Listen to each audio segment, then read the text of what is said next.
Soal selanjutnya nomor 17. Bahasa Indonesia mempunyai kedudukan dan fungsi yang penting bagi kehidupan sehari-hari.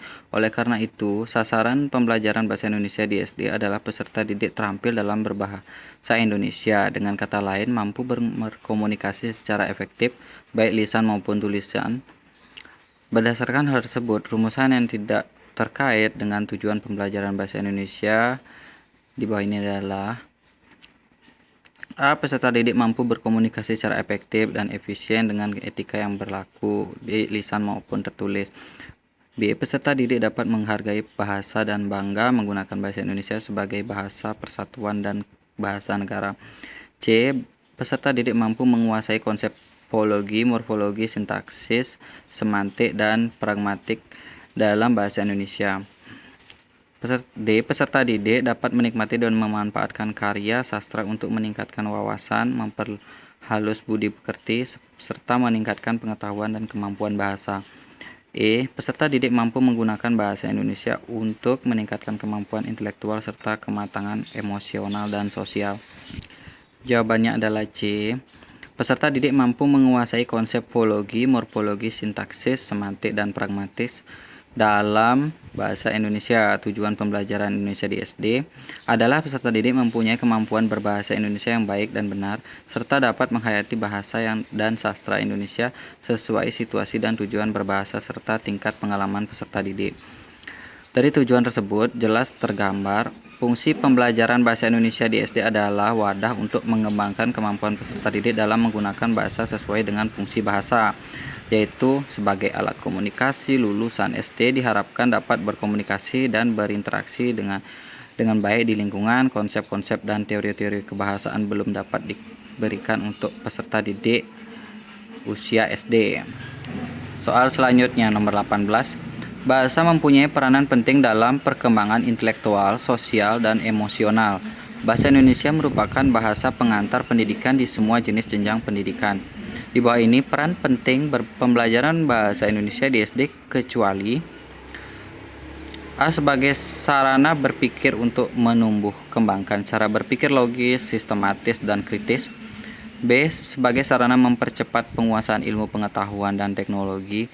C. Dapat membantu peserta didik dalam mengemukakan gagasan dan berpartisipasi di tingkat internasional. D. Bekal kemampuan berbahasa Indonesia yang baik dapat digunakan untuk mempelajari berbagai macam mata pelajaran. E. Sarana untuk mengenal dirinya dan budaya di lingkungannya. Jadi jawabannya adalah C. Dapat membantu peserta didik dalam mengemukakan gagasan dan berpartisipasi di tingkat internasional. Bahasa merupakan penunjang keberhasilan peserta didik dalam mempelajari semua bidang studi. Pembelajaran bahasa Indonesia di SD diharapkan membantu peserta didik dalam mengemukakan gagasan sampai dengan menggunakan kemampuan analisis dan imajinatif yang ada di dalam dirinya sehingga memudahkan dalam mempelajari dan menguasai mata pelajaran yang lainnya. Pembelajaran bahasa Indonesia membekali peserta didik dalam berkomunikasi baik lisan maupun tertulis di lingkungan sekitarnya. Belum dapat digunakan untuk tingkat internasional karena bahasa Indonesia belum menjadi bahasa internasional. Soal selanjutnya nomor 19. Menyajikan hasil identifikasi pokok pikiran berdasarkan teks tulis dan lisan secara lisan, tulis, dan visual. Indikator pembelajaran yang cocok untuk KD di atas adalah: A. Menunjukkan sikap percaya diri dalam menyajikan pokok pikiran dalam teks tulis. B. Menyebutkan ciri-ciri pokok pikiran berdasarkan teks organ gerak hewan secara tertulis. C. Mengidentifikasi pokok pikiran berdasarkan teks organ gerak hewan secara tulis. D. Memahami pokok pikiran berdasarkan teks organ gerak hewan secara tulis. E. Mempresentasikan hasil identifikasi pokok pikiran berdasarkan teks organ hewan secara tertulis. Jawabannya adalah E. Mempresentasikan hasil identifikasi pokok pikiran berdasarkan teks organ gerak hewan secara tulis. Jadi, indikator pembelajaran merupakan bagian dari kompetensi dasar yang harus memperhatikan dalam menyusun indikator pembelajaran yaitu sebagai berikut. 1. Harus relevan dengan kemampuan dan materi yang terkandung dalam KD. 2. Menggunakan kata kerja operasional yang spesifik, yang dapat diukur dan dapat tercapai. KD Bahasa Indonesia yang disajikan mengandung kata kerja menyajikan yang menunjukkan bahwa KD tersebut merupakan KD turunan dari kompetensi inti. Aspek keterampilan kompetensi inti 4. Oleh karena itu, indikator yang muncul harus mengandung kata kerja yang menunjukkan ranah kompetensi keterampilan. Soal selanjutnya, nomor 20. Bu Ayu sedang membacakan cerita untuk peserta didik di kelas. Memberi contoh membaca lancar, membacakan cerita untuk anak. Ada kalanya Bu Ayu membaca sebuah kalimat. Peserta didik melanjutkan kalimat berikutnya. Media yang digunakan adalah buku bacaan dengan ukuran besar yang dapat terakses dengan baik oleh semua peserta didik. Strategi pembelajaran membaca yang diterapkan Bu Ayu adalah A. Bersama, B. Bergema, C. Core, D. Terbimbing, E. Mandiri. Jadi jawabannya adalah membaca bersama, yaitu A. Di sini ada macam-macam strategi membaca. Strategi membaca bersama yaitu guru membacakan cerita siswa di kelas, memberikan contoh membaca lancar, membacakan cerita untuk anak. Ada kalanya siswa melanjutkan kalimat berikutnya. Membaca bergema yaitu membaca 1 atau 2 kalimat, anak-anak kemudian membaca ulang kalimat tersebut sama seperti yang dilakukan guru. Membaca core yaitu guru mengajak siswa untuk membaca dengan serempak. Membaca terbimbing, siswa dikelompokkan sesuai dengan tingkat kemampuan membacanya. Soal selanjutnya nomor 21. Pembelajaran yang melibatkan peserta didik melakukan kegiatan memilih bentuk tulisan, menyusun draft tulisan, memperbaiki tulisan, menyunting tulisan, dan berbagai tulisan merupakan tahapan pembelajaran bahasa dengan pendekatan A. Keterampilan proses, B. Konstruktivisme, C. Komunikatif, D. Writing process, E. World language. Jawabannya adalah D. Writing process. Di sini ada macam-macam pendekatan. Keterampilan proses, pendekatan yang dilandasi oleh pandangan bahwa proses belajar diperlukan keterampilan intelektual, keterampilan sosial, keterampilan fisik.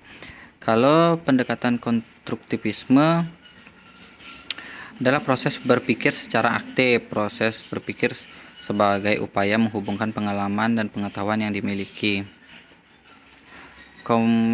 Pendekatan komunikatif yaitu mengembangkan kemampuan komunikasi yang selanjutnya disebut kompetensi komunikasi. Kalau pendekatan writing process merupakan pendekatan yang terfokus pada siswa. Dalam pendekatan ini siswa diharapkan dapat mengembangkan pengetahuan, sikap, pengalaman dan keterampilan dalam pembelajaran. Pendekatan proses menulis merupakan pendekatan yang mengamati pembelajaran menulis dan penekanannya bergeser dari produk pada proses apa yang dipikir dan ditulis siswa.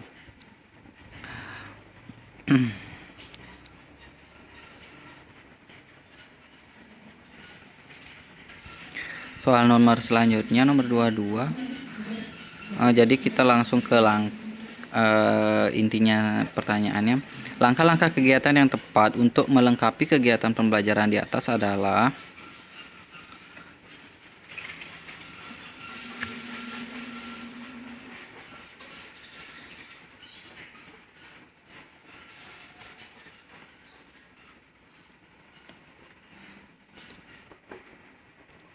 langkah pertama yaitu peserta didik membaca dalam hati teks prosedur cara membuat anyaman.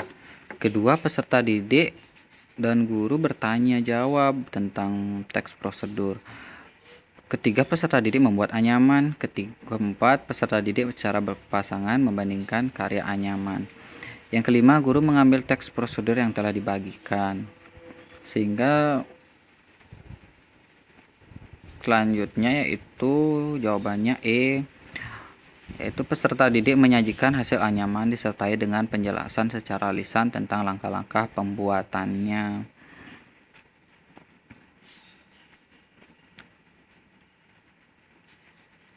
Soal selanjutnya, dalam menyelenggarakan pembelajaran bahasa yang berwawasan world language, maka pembelajaran bahasa Indonesia harus mempunyai keterpaduan antara pembelajaran kebahasaan, pemahaman dan penggunaan, isi pembelajaran dengan pengetahuan dan pengalaman peserta didik, perolehan pengalaman belajar peserta didik dengan kenyataan penggunaan bahasa sesuai dengan aktivitas penggunaan bahasa Indonesia dalam kehidupannya. Hal ini sejalan dengan ciri pendekatan world language, kecuali A. Eklektika, B. Menyeluruh, C. Bermakna, D. Berfungsi, E. Alamiah. Jawabannya adalah A. Eklektika. Ciri-ciri pendekatan world language adalah menyeluruh, bermakna, berfungsi, dan alamiah. Soal selanjutnya nomor 24. Bu Tina telah merancang sebuah instrumen penilaian yang akan digunakannya di kelas saat proses pembelajaran. Bu Tina telah memperhatikan hal-hal yang harus ada pada rubrik, yaitu A. Kejelasan kriteria, tingkatan skor, ketepatan deskripsi. B. Kriteria ketuntasan minimal, pedoman penggunaan, gradasi skor. C. Kejelasan kriteria, gradasi skor, kriteria ketuntasan minimal. D. Ketepatan deskripsi, pedoman penggunaan, kunci jawaban. E. Pedoman perhitungan skor, kunci jawaban dan ketepatan deskripsi. Jawabannya adalah A. Kejelasan kriteria, tingkatan skor, dan ketepatan deskripsi. Komponen sebuah rubrik penilaian adalah 1. Kejelasan kriteria, 2. Gradasi atau tingkatan skor, 3. Ketepatan deskripsi, 4. Pedoman penggunaan. Soal selanjutnya nomor 25. Rubrik penilaian di atas dapat digunakan oleh Bu Tina untuk menilai kegiatan A. Bermain peran, B. Diskusi, C. Menyimak, D. Berbicara, E. Membaca. Jadi di sini ada rubriknya, rubrik kriteria, yaitu pertama mendengarkan, komunikasi, partisipasi, dan keruntutan berbicara. Di rubrik penilaian yang dilakukan Bu Tina, yang paling tepat adalah B. Diskusi. Rubrik penilaian mengandung kriteria yang sesuai dengan sasaran penilaian.